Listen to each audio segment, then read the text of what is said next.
Whether you call it a fetal death, natural pregnancy loss, or miscarriage, it's also sadly more aptly dubbed the silent struggle. We're talking about the often stigmatized epidemic of baby loss breaking hopeful hearts worldwide.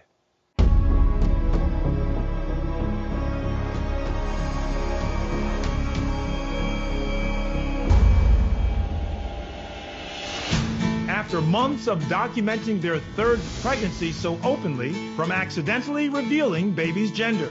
He's big, he's probably good. To an Instagram ultrasound.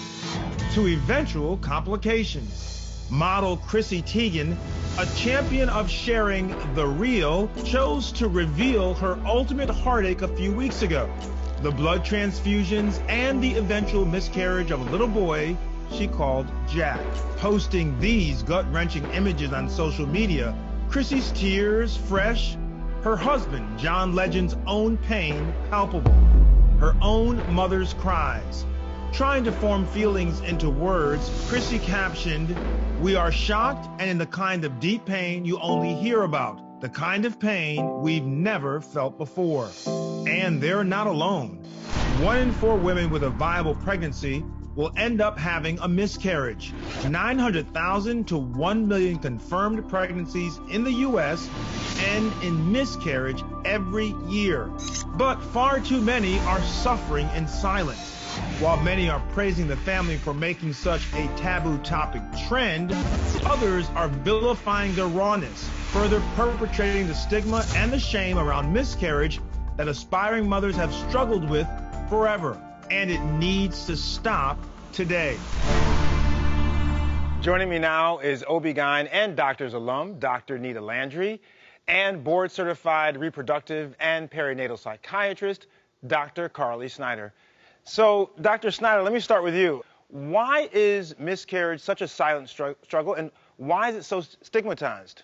So I think there's a multitude of factors. The biggest one is that women feel a huge sense of failure, right? It's like our bodies are meant to do this, and then it doesn't happen. It feels like our bodies betrayed us, and with that comes a sense of shame. And, I speak from both working with so many women in this scenario and also from personal experience in that I lost twins, and it was one of the most gut-wrenching experiences in my life. And Dr. Nita, when you address and talk about miscarriages, the numbers are just overwhelming when you really think about it, right? Yeah, and you mentioned it in the tape piece, but when we look at research, according to research, 10 to 25% of clinically recognized pregnancies end in miscarriage. So we're talking about up to 1 in 4 pregnancies. That's a huge number. It's a huge number. And one of the common misconceptions when it comes to pregnancies is that miscarriages are not common. And unfortunately, that's simply not true.